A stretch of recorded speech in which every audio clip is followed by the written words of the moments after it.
Is this on sale? The senior citizen asked. Or, I should quit my dirty habit, you would hear the lady who would come in once or twice a week to get her regular smokes. Or, how about having your dad or a family member as a boss? You know you work in a small town when. Good afternoon, everybody. This afternoon, I'm going to talk about working in a small town grocery store. The 8:30 to 4:30 shift some days seem never ending. You start work and it feels as if you've been there for hours, but you look at the clock and it's only been half an hour.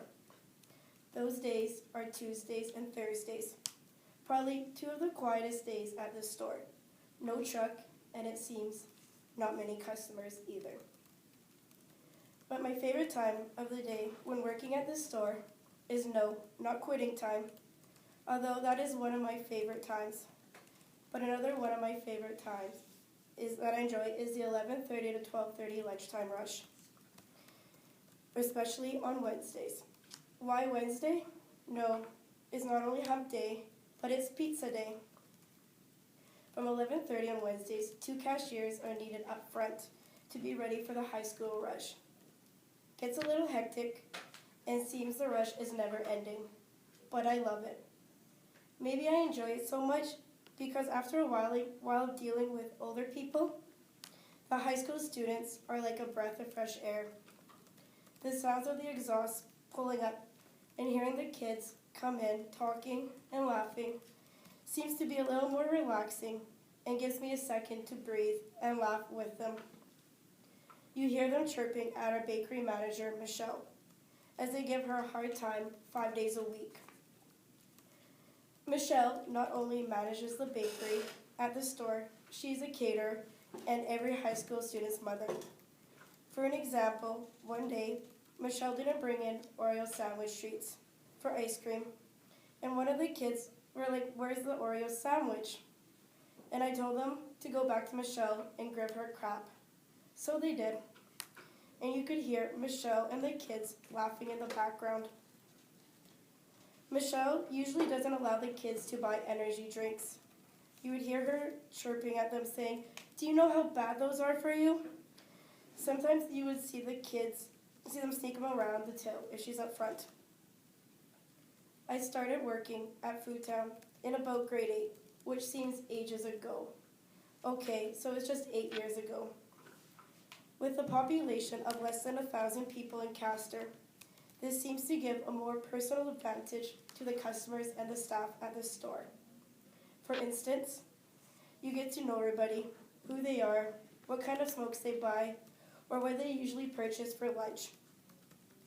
I remember having a high school student who would come in every day for ginger ale, ham cheese sandwiches, and a Reese's Pieces king-size cup, and pay on his MasterCard all the time, and if he had cash, it always threw me off.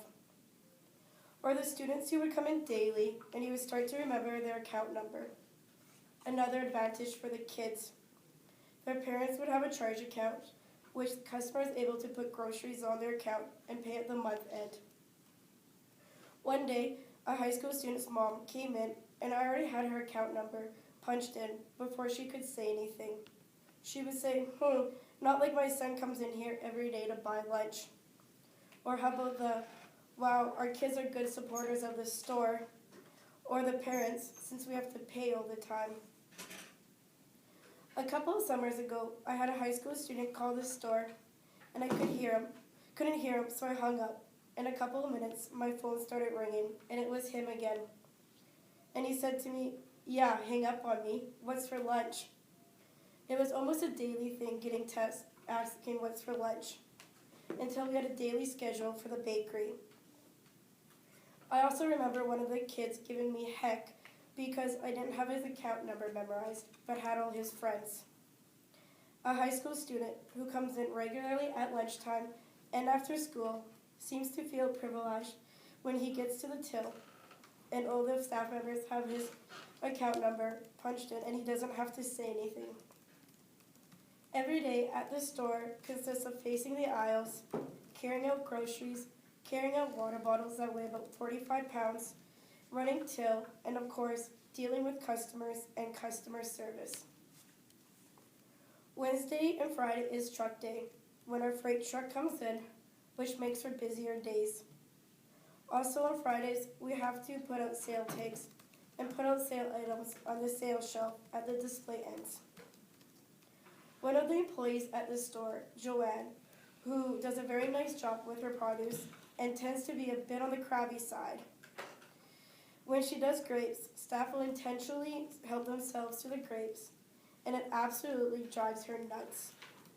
I think most staff aim to get her to tell them to F off before the end of the day, and some get that first thing in the morning, particularly before 9 a.m. All in good fun though. I was lucky enough to work with staff who were always laughing and bugging each other. There's a place where we have fun every day. Recently, one of the high school students who work at the store from 4 to 8 and on Saturdays and Sundays said that a guy came into the store and gave her his number. Who knew working at Food Town would be a good pickup place? Plus, she said he was easy on the eyes. Dad one day went to do a delivery of a 4-liter milk to an older lady who was well off, yet frugal, with her money. When he got there, she asked if he would put the milk in the fridge, since it was too heavy for her to lift. Dad mentioned to her that he can bring her back a 2-liter milk, and she said no, she'll get her family to put it in smaller containers, because the 4-liter milk is cheaper. She is a little tight with her money. Honestly, working at the store in a small town, you get asked some strange stuff, or deal with customers who are a little tight with their money. It gets a little frustrating at times, but makes for a good, funny story later. There can be happy times, fun times, and even awkward times when customers come in and ask you where the condoms are. I also can't forget about the little kids that come into the store with their parents, and we take them back to the office to let them have 2 cookies, 1 for each hand. Food Town for the Kids is also known as a cookie store, and I was known as a cookie girl because I always gave them cookies. You know, having your dad as a boss is really nice, but can be difficult at times too. I think the hardest thing for me was trying to keep emotions that involve work at work and not bringing them home, or emotions that happen at home and not bringing it to work. However, I was always really lucky because Dad was always supportive at work. The staff who work with Dad currently, as well as previously, had always said he was one of the best bosses they had. A couple of high school students last year were in the store getting a couple of drinks as it was grad weekend, and Dad came in from carrying out groceries and said to them, "You guys have a busy weekend coming up." The boys responded, "Yeah, we do." And Dad said, "You guys will have a fun night partying." And one of the grade 12 boys said, "It'll be a good weekend." And Dad replied back, "Oh yeah." And I just recall hearing the boys laughing about it. Dad is well respected inside and outside of the store. In conclusion, working in a grocery store in a small town isn't overall that bad. Some days worse than others. But it's also not that bad having your dad as a boss either. And now that I have your attention, why don't you all go take a minute and toss a like to the Castor Food Fair page on Facebook. It would be greatly appreciated. Thank you. Good job.